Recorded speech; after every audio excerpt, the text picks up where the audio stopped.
Yeah, after watching the film, what did you take away that you really liked about Friday, and what did you kind of disappoint you? What I really liked is I thought we played poorly on both sides of the ball, and we were able to score 98 points. I do think the one positive, we spent a lot of time this summer on driving through contact, driving with physicality. So I thought there was some good carryover getting to the free throw line and those confrontational drives. I thought we were very average on the glass. We didn't compete at the level we needed to, but credit Cincinnati. I thought they were extremely physical. They were determined. They really wanted to beat us, and we definitely are in a better place now than we were before that game in relation to winning real basketball games.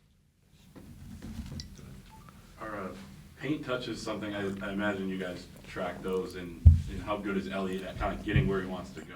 Yeah, we're not as much paint touch. Just I think it's just kind of a personal philosophy that the paint at one point is 3 feet from the basket, and then another point it's 15 feet. So we want to create advantages, and obviously if you can get paint touches, you've got past your defender, you've created an advantageous situation. So literally every time we hit the paint, and that's what we did late in the second half, we were able to get stops, rebounds, push, and it just started driving kicks, and then we were able to figure out some different solutions for their ball screen coverage, and hopefully going into the year through scouting and whatnot, we'll have a better idea of how we're going to be defended. But also, I was just watching film with Ellie a minute ago and just trying to figure out what he wants, where is he most comfortable when they're in this coverage and when they're in this coverage. And that was the unique thing about Cincinnati as well. They played 4 bigs, and each big played him in a different coverage.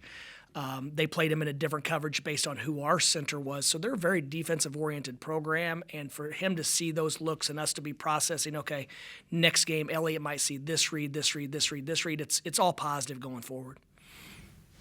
Go ahead. I haven't really looked at St. John's too much yet. I assume you have. Like, what will they? How will they challenge you guys? What do you hope for them? Well, they look closer to us than they did themselves, just in their first exhibition game. And Towson is picked to win their league. They're physical. They look. I don't know their roster as well, but they look older. They looked determined, and so they gave St. John's a really tough first exhibition game at St. John's. But they're obviously extremely talented. They're still trying to figure themselves out now with so many new players, and they have a lot of weapons. It's going to be an intense battle in the Garden, but I'm anxious to see what they do against us. They'll switch some pick and rolls. They'll put 2 on the ball. Their press will be a good test for us. So yeah, they'll present some different challenges, but it'll be more the same as far as them being able to push us off our spots, and they're physically mature guys and strong and older. Tony?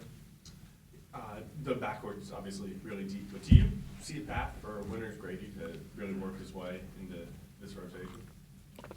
When you look at our shooting woes from last year, I would have to say that he has a real opportunity to crack the rotation. Especially the point guard like Elliott, who Winters will give Elliott more space, and Elliott will help Winters get good looks. So yeah, I mean, obviously the numbers game and the specific matchups matter, but yes, we could see a path for Winters figure out a way to help this team sooner than later. Obviously, he recruited him in depth. You guys do a lot of research, but did you know he was this type of shooter? Yeah, I mean that's why we signed him. I mean his ability to put the ball in the basket is why we signed him. He's came a long way defensively. Basketball is very important to Winters. I mean that's one thing he's going to spend the time, and he's very intentional every day defensively. He's more athletic than he plays. I mean, we've done some drills where he's impressed me with his ability to get a ball at the rim level and things like that. So there's still some untapped potential with Winters. But yeah, once we get into the season, because he's a freshman, he's going to be targeted on the other end. So do we have big guys in there to protect him a little bit? Can we generate open shots for him? But without a doubt, I mean, he's somebody that has a chance to make our team significantly better. Anthony? Obviously, an exhibition this weekend, but openers 2 weeks from today. At this point in your guys' process, what sort of boxes are you hoping to check off in these next couple of weeks? Well, we'd like a couple full weeks of practice with our team. We haven't had a die in Merez, and yesterday's the first day we were able to do anything live with those guys. So we haven't had those players for a couple weeks.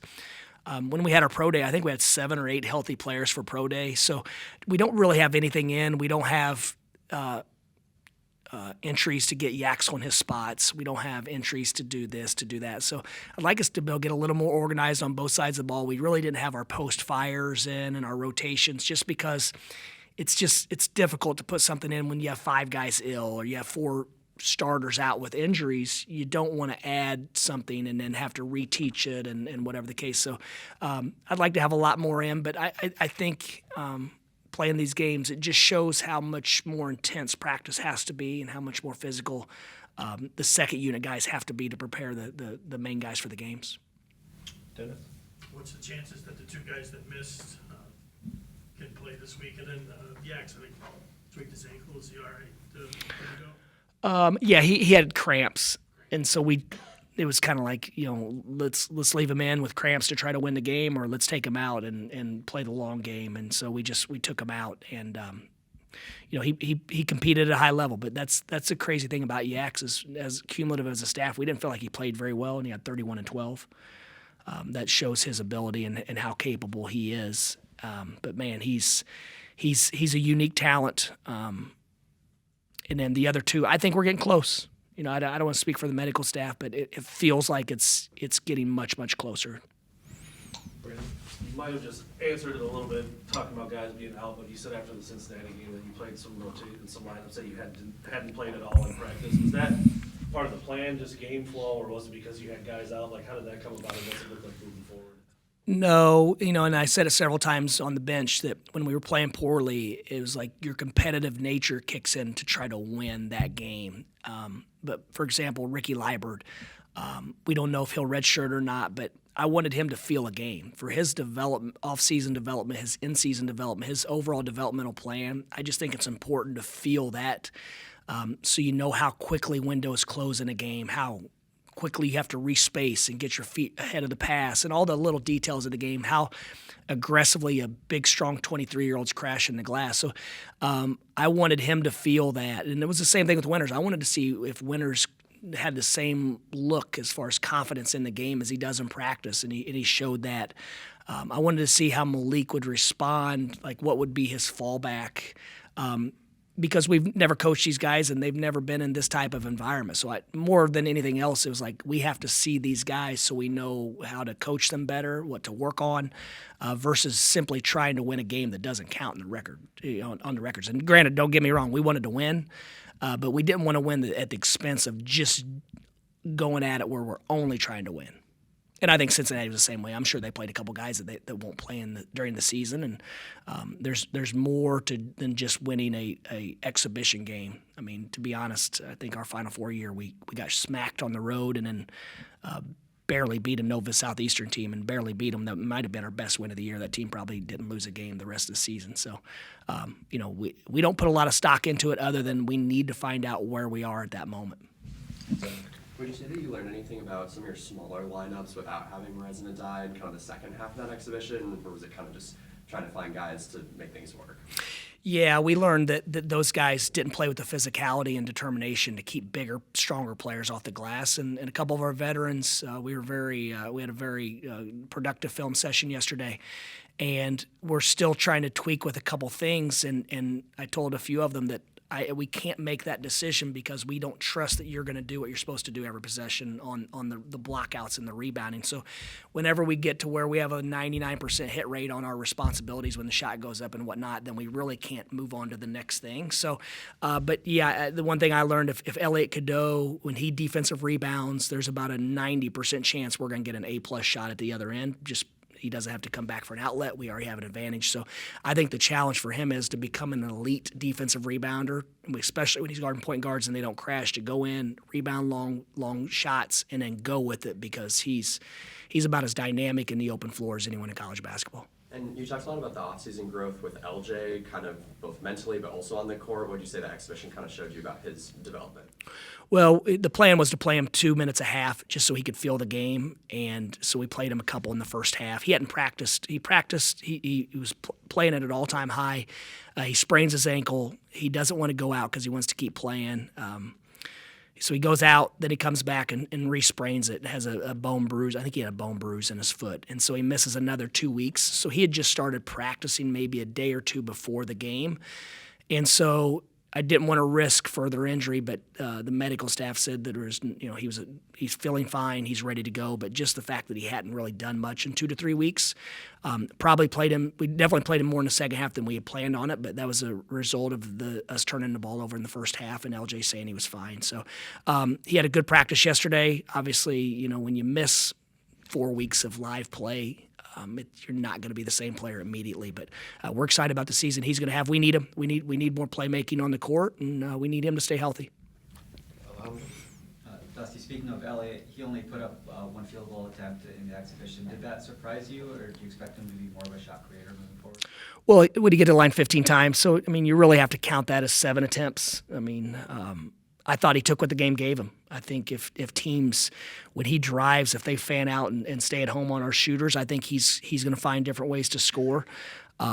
If they collapse on penetration, he's going to make the right decision and kick it out. So I thought he did a good job. He's still developing chemistry with each one of our guys. I thought he and Yex and he and Will both figured out some nice solutions for their coverages in real time. So. Yeah, there's definitely going to be games when we need him to score, and he's going to have some big scoring games. But I think he's a consummate point guard where he's going to take what the defense gives, what the game presents. Jonathan? For Trey McKinney, is it easy for him to brush off just a poor shooting night, just like it's exhibition, and that's not what's happening in practice? Yeah, Trey like winners. He puts a lot into this game. So I'm meeting with him before practice today, but I haven't met with him to really talk in depth about it. This happens a lot. Freshman, you want to do well. It means a lot to you.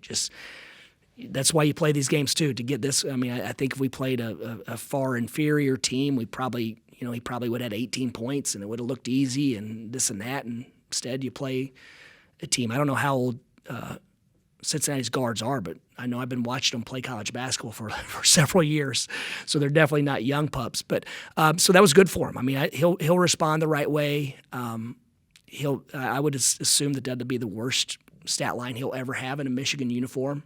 I credit Mike Forrest for our success at FAU a lot. We lose to Lynn in our first game at Division II, and he's a freshman. And it was kind of like Trey, where he's about all the right stuff and everything that was right about our program, and we were going to invest in him. And came into the locker room after the game, and I'm trying to be positive. And I said, man, Zay's a high major player, potential NBA guy before he got injured. I said, Zay, that's the worst game I've ever seen you play. Mike, that's got to be the worst game you've ever played. You can't play any worse. And I looked at him, he said, no, I can.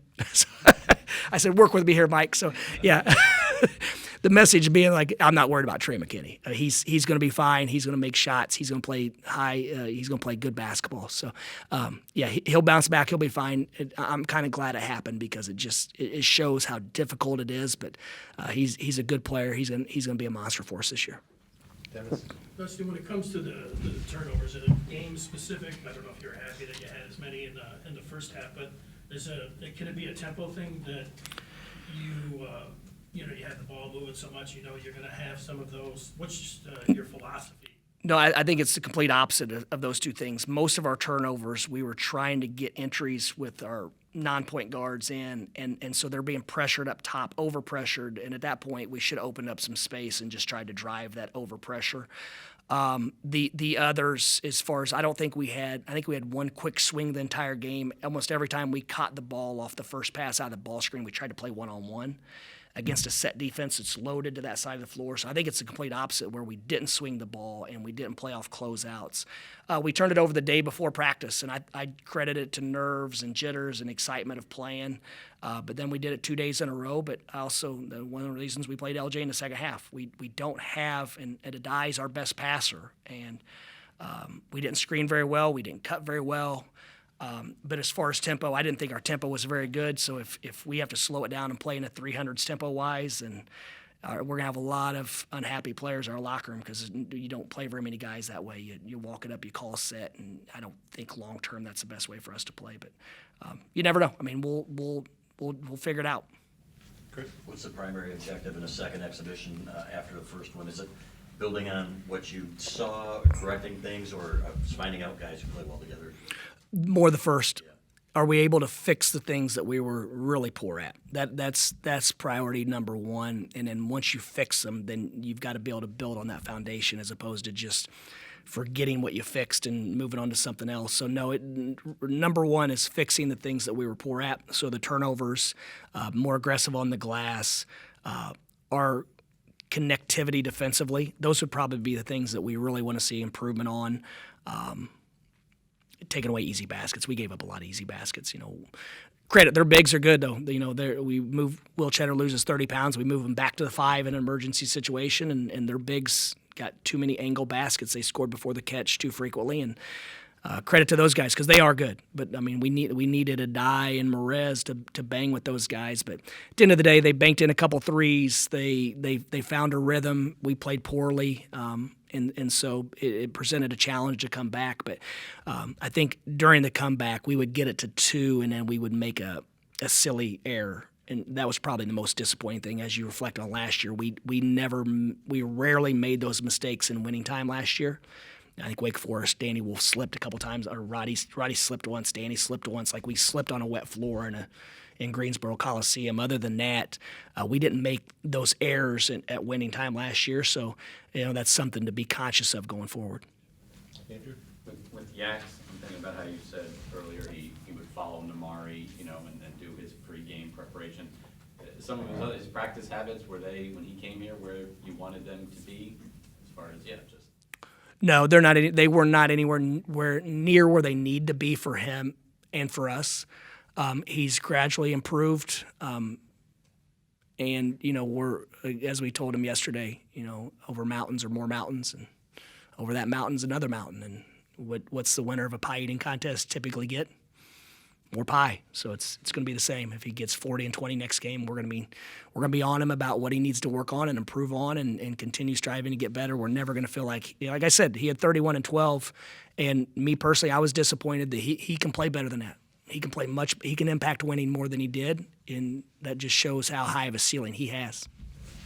Anybody have anything else? How did he respond? Did you tell him that? In real time, he responded in his way. We spoke again last night, and he was very he was very appreciative of the staff holding him accountable to him being his best. Zach? So with the Diamorez out, playing a very similar role, do you try to simulate their presence in scrimmages and practices, or do you just let your team play a lot of small ball the past couple weeks? No, we've played. It's more of like, okay, we have these 5 guys on the court. What's the best way for these 5 to function and create an advantage? And moving Will back to the 5, it was the pick and pops. And early in the first half, we were turning it over on ball reversals. Will's been a good connector in practice, but I think part of the turnovers too was Dye, and especially Dye and Malik. They're more of in the paint guys, and so now Will's getting pressured at 25 feet, and we didn't do a good job of working to get catches. And you saw us a couple times the ball would come and we'd pull our hands back and let it. So there were some uncharacteristic errors from some older guys, but also he hasn't played that way since last year, and he did it by default. So we have to do a better job of being able to adjust on fly. But that's going to happen this year. We're going to play a game where our 5s are going to be in foul trouble. We have to do this. We have to do this, and you've got to find ways to play good basketball and figure out a way to win. And we didn't do that. Clayton, you want to close this up? The last year and then the other night, have you ever seen so many banked in threes against one team? Yeah, we're cursed. We'd laugh on the bench all the time. We're like, that's going to happen to us. I mean, I don't know how many last year. I'd love for somebody to go back and look at the bank threes against us. And I don't remember us banking one, so I'm thinking the tides have to turn. And we get those this year. But no, that's part of it. If you defend well, sometimes you're happy. But I knew when Abayev banked in his first one, he's a scorer by nature. I was afraid he was going to bang in 3, 4, 5 in a row after that, because that's the type of play. I've seen him. He worked out in our gym all the time at FAU. So I'd seen him play for years.